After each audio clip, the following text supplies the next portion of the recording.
Hi leaders. So very fantastic morning. నేను కోటబొమ్మల్లి railway స్టేషన్లో ఉన్నాను.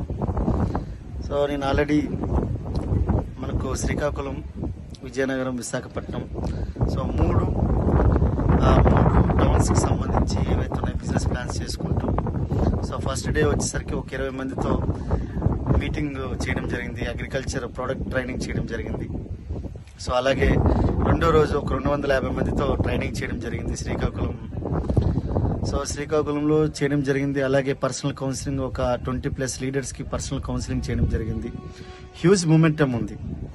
సో అలాగే కంప్లీట్ చేసుకుని ఈరోజు నేను కోటబొమ్మల రైల్వే స్టేషన్లో ఉన్నాను. ఈ కోటబొమ్మల రైల్వే స్టేషన్లో మళ్ళీ నా కళలు నెరవేర్చుకోవడానికి, ఇంకొక షెడ్యూల్కి వెళ్ళడానికి, బిజినెస్ షెడ్యూల్ చేసుకోవడానికి నేను కోటబొమ్మల రైల్వే స్టేషన్లో విశాఖ ఎక్స్ప్రెస్ గురించి వెయిట్ చేస్తున్నాను.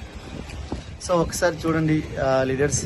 సో యాజ్ ఏ విఎంసీ మెంబర్గా ఉండి యాజ్ ఏ 5% మోడ్లో పనిచేస్తున్నాను. నేను ఈరోజు సుమారుగా నా ఆదాయం వచ్చి 2,04,00,000 రూపాయల నా ఆదాయం సంవత్సరానికి.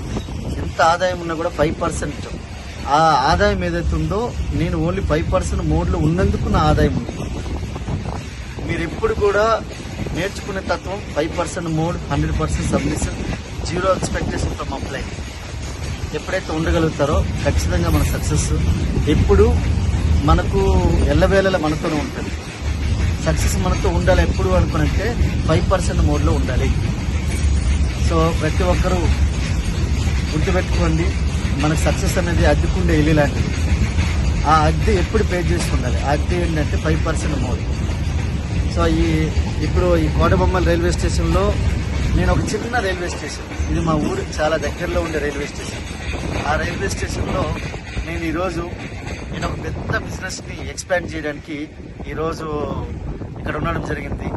నేను రెగ్యులర్గా ఎయిర్ ట్రావెలింగ్, మొత్తం ఎయిర్ బస్సే ఉంటుంది, అంటే ఏరోప్లాన్ ట్రావెలింగ్ ఉంటుంది. కానీ మళ్ళీ రెగ్యులర్గా వెళ్ళే చిన్న విలేజ్లకు కానీ చిన్న పట్టణాలకు వెళ్ళడానికి ట్రైన్ కూడా ఉపయోగిస్తాం. సో ట్రైన్ బీభత్సంగా వాడతాం. సో నా బిజినెస్ ఎక్స్పాండ్ చేయడానికి ఇది వాడుకుంటాను. సో గుర్తుపెట్టుకోండి లీడర్స్, ప్రతి ఒక్కరు కూడా మనము చిన్న ఏరియాల్లో కూడా బిజినెస్ బిల్డ్ చేయాలనుకుంటే, బిజినెస్ డెవలప్ కావాలనుకుంటే అన్ని రకాల వాహనాలని వాడాలి, అన్ని రకాల రవాణా వ్యవస్థలను వాడాలి. సో నేను ఎక్కడికి వెళ్ళినా నాకు ఎయిర్ బస్సే ఉంటుంది. సో ఒక్కొక్కసారి సిచ్యువేషన్ నేను వెళ్ళాల్సి వచ్చినప్పుడు చార్టెడ్ ఫ్లైట్ కూడా బుక్ చేస్తారు. అయినా కూడా నేను ఇక్కడ ఉండి ఒక సింపుల్ ఒక 5% లెక్క ఉన్నాను కాబట్టి ఈరోజు నాకు 50 లక్షల రూపాయల ఆదాయం గురించి, డిసెంబర్ 2024లో 50 లక్షల రూపాయల ఆదాయం గురించి పనిచేస్తున్నాను. సో కళలు కనడమే కాదు, కళలు నెరవేరుతున్నాయంటే మన వెస్టీజ్ విన్నింగ్ టీంలో ఉన్న రూల్స్ అండ్ ఎథిక్స్. సో ప్రతి ఒక్కరు కూడా గుర్తుపెట్టుకోండి లీడర్స్, మనకి ఎప్పుడు ఎంత ఎదిగినా ఒదిగుండేటట్లు చూడండి. మొక్కను చూసి మనం నేర్చుకోవాలి. So come and join. So thank you.